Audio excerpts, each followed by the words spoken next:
ನಿಮ್ಮದೇ ಆದ YouTube channel study with Rajkumar ಚಾನಲ್ಗೆ ಸ್ವಾಗತ. ಇವತ್ತು ನಡೆದಿರುವಂತಹ SSLCಯ ವಿಜ್ಞಾನ ಪರೀಕ್ಷೆಯ ಕೀ ಉತ್ತರಗಳನ್ನು ನೋಡ್ತಾ ಹೋಗೋಣ.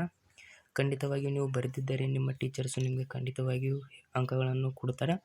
ಭೌತ ವಿಜ್ಞಾನದಲ್ಲಿ 1ನೇ ಪ್ರಶ್ನೆಗೆ ಉತ್ತರ ಆಪ್ಷನ್ ಎ, 2ನೇ ಪ್ರಶ್ನೆಯ ಉತ್ತರ ಆಪ್ಷನ್ ಸಿ ಇದು ಸರಿಯಾದ ಉತ್ತರ. ನಿಮ್ನ ಮೊಸರದಿಂದ ಉಂಟಾದ ಪ್ರತಿಬಿಂಬದ ಸ್ವಭಾವವನ್ನು ಕೇಳಿದರೆ ಇಲ್ಲಿ ಮಿಥ್ಯ ಮತ್ತು ನೇರ ಆಗಿರ್ತದೆ.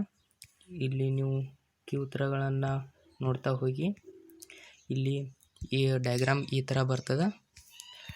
ನಂತರ 9ನೇ ಪ್ರಶ್ನೆ, ಬೆಳಕಿನ ಪ್ರತಿಫಲನ ನಿಯಮಗಳು ಪುಸ್ತಕದಲ್ಲಿವೆ ನೋಡಿ. ಅಪರ್ಚರ ಅಂತ ಅದು ಇವೆ. ಬೆಳಕಿನ ವಕ್ರೀಭವನ ನಿಯಮಗಳು ಇವು ಕೂಡ ಇವೆ. ಮಸೂರದ ಸಂಗಮ ದೂರದ ಸಾಮರ್ಥ್ಯವನ್ನು ಏನಂತಾರೆ? ಮಸೂರದ ಸಾಮರ್ಥ್ಯ ಅಂತ ಕರೀತಾರೆ. ಇಲ್ಲಿ ಸಜೀವ ಮತ್ತು ತಟಸ್ಥ ತಂತಿಗಳ ಪರಸ್ಪರ ಸಂಪರ್ಕಕ್ಕೆ ಬಂದಾಗ ಓವರ್ಲೋಡ್ ಉಂಟಾಗ್ತದೆ. ಹಾಗಾದರೆ ಇಲ್ಲಿ ಸಮಾಂತರ ಕ್ರಮದಲ್ಲಿ ಜೋಡಿಸುವುದು ಉತ್ತಮವಾಗೈತಿ ಹೆಂಗೆ ಅಂತ ಕೇಳಿದ್ದಾರೆ, ಅದನ್ನು ಬರೀಬೇಕು.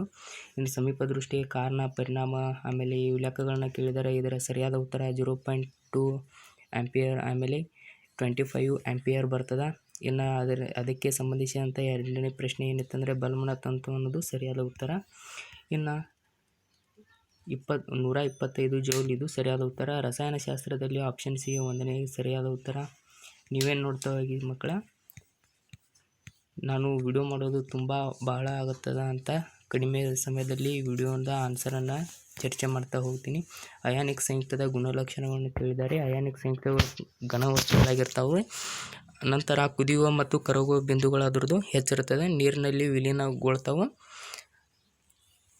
ಆಮೇಲೆ ವಿದ್ಯುತ್ ವಾಹಕತೆಯನ್ನು ಕೂಡ ಹೊಂದಿದ್ದಾವೆ. ಬ್ರೇನ್ ದ್ರಾವಣದ ವಿದ್ಯುತ್ ವಿಭಜನೆಯ ನಂತರ ಉಂಟಾಗುವ ದ್ರಾವಣ ಯಾವುದು ಅಂತ ಕೇಳಿದರೆ ಇಲ್ಲಿ ಸೋಡಿಯಂ ಹೈಡ್ರಾಕ್ಸೈಡ್ ಇದು ಸರಿಯಾದ ಉತ್ತರ. ಅದು ಪ್ರತ್ಯಾಮ್ಲಯ ಗುಣವನ್ನು ಹೊಂದಿದೆ. ಸರಿದೂಗಿಸಿದ ರಾಸಾಯನಿಕ ಸಮೀಕರಣ ನೀವೇ ನೋಡಿ. ನಂತರ ಇಲ್ಲಿ ರಾಸಾಯನಿಕ ಕ್ರಿಯೆ ನಡೆದಾಗ ಅದು ಏನು ಬದಲಾವಣೆ ಆಗ್ತದೆ ಅಂತ ಕೇಳಿದರೆ ಇಲ್ಲಿ ಅದು ತಾಪ ಬದಲಾವಣೆ ಆಗ್ತದೆ, ಅನಿಲ ಬಿಡುಗಡೆ ಆಗ್ತದೆ, ನಂತರ ಬಣ್ಣದಲ್ಲಿ ಕೂಡ ಬದಲಾವಣೆ ಆಗ್ತದೆ. ಇದಕ್ಕೆ ಸರಿದೂಗಿಸಿದ ರಾಸಾಯನಿಕ ಸಮೀಕರಣ ಬರೀರಿ ಎಂದಿದ್ದಾರೆ. ನೀವು ನೋಡಿ ಇಲ್ಲಿದೆ. ಇನ್ನು ನಂತರ ಲೋಹದ ಮೇಲೆ ಹಬೆ ವರ್ತನೆ ಚಿತ್ರ, ಪ್ಲಾಸ್ಟರ್ ಆಫ್ ಪ್ಯಾರಿಸ್ ಬಗ್ಗೆಯನ್ನು ಕೂಡ ಕೇಳಿದ್ದಾರೆ. ಬೆಂಜಿನ್ನ ರಚನೆಯ ಬಗ್ಗೆ ಕೇಳಿದರೆ ನಿಮಗಂತೂ ಗೊತ್ತಾ ಇರ್ತದೆ. ಇಥೈನ್ ಬಗ್ಗೆನೂ ಇಲ್ಲಿ ಬರೆದಿದ್ದೇನೆ. ಸಾಬೂನು ಬಟ್ಟೆಯನ್ನು ಹೆಂಗೆ ಸ್ವಚ್ಛಗೊಳಿಸ್ತವೆ ಅಂತ ಕೇಳಿದ್ದಾರೆ. ಮಿಸರ್ಗಳಿಂದ ಸ್ವಚ್ಛಗೊಳಿಸ್ತವೆ. ಇನ್ನು ಜೀವಶಾಸ್ತ್ರದಲ್ಲಿ ನೋಡಿ ವಿಘಟನೆಗೆ ಒಳಗಾಗುವ ವಸ್ತುಗಳನ್ನು ಕೇಳಿದ್ದಾರೆ. ನಂತರ ನರಾವಯಗಳ ನಿರಂತರ ಸಾಗಾಣಿಕೆ ಸಂಸರ್ಗ ಪಾತ್ರ ಕೇಳಿದ್ದಾರೆ. ನೆಫ್ರಾನ್ನ ಚಿತ್ರವನ್ನು ಬರಿ ಅಂತ ಕೇಳಿದ್ದಾರೆ. ಹಿಮ್ಮಡಿ ಪರಿಚಲನೆಯ ಪ್ರಾಮುಖ್ಯತೆಯನ್ನು ತಿಳಿಸಿ ಎಂದಿದ್ದಾರೆ. ಇಲ್ಲಿ ಕೂಡ ಕೀ ಆನ್ಸರ್ಗಳನ್ನು ನೋಡ್ತಾ ಹೋಗಿ. ಇಲ್ಲಿ ಸ್ಕ್ರೀನ್ ಮೇಲೆ ಕಾಣ್ತಿದೆ. ಇನ್ನು ಥೈರಾಯ್ಡ್ ಗ್ರಂಥಿ ಥೈರಾಕ್ಸಿನ್ ಹಾರ್ಮೋನ, ಅಡ್ರಿನಲಿನ್ ಗ್ರಂಥಿ ಅಡ್ರಿನಲ್ ಹಾರ್ಮೋನ, ಮೆದೋಜಿರಕ್ ಇನ್ಸುಲಿನ್ ಹಾರ್ಮೋನನ್ನು ಸ್ರವಿಸ್ತದೆ. ಇನ್ನು ನಂತರ ಬಂದುಬಿಟ್ಟು ಇದು ಚೆಕ್ಕರ್ ಬೋರ್ಡನ್ನು ರಚಿಸೋದು ಇದೆ. ಚೆಕ್ಕರ್ ಬೋರ್ಡನ್ನು ನೀವು ಖಂಡಿತವಾಗಿ ರಚಿಸಿದ್ದರೆ ಆದಲ್ಲಿ ನಿಮಗೆ ಅಂಕಗಳನ್ನು ಕೊಡ್ತಾರೆ. ಇನ್ನು ತುಂಡರಿಕೆ ಪುನರುತ್ಪಾದನೆ ನಡುವಿನ ವ್ಯತ್ಯಾಸ ಕೇಳಿದ್ದಾರೆ.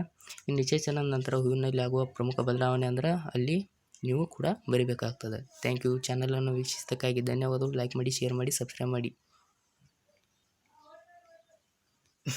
ನಡುವಿನ ಅರ್ಧ ಬಿಟ್ಟು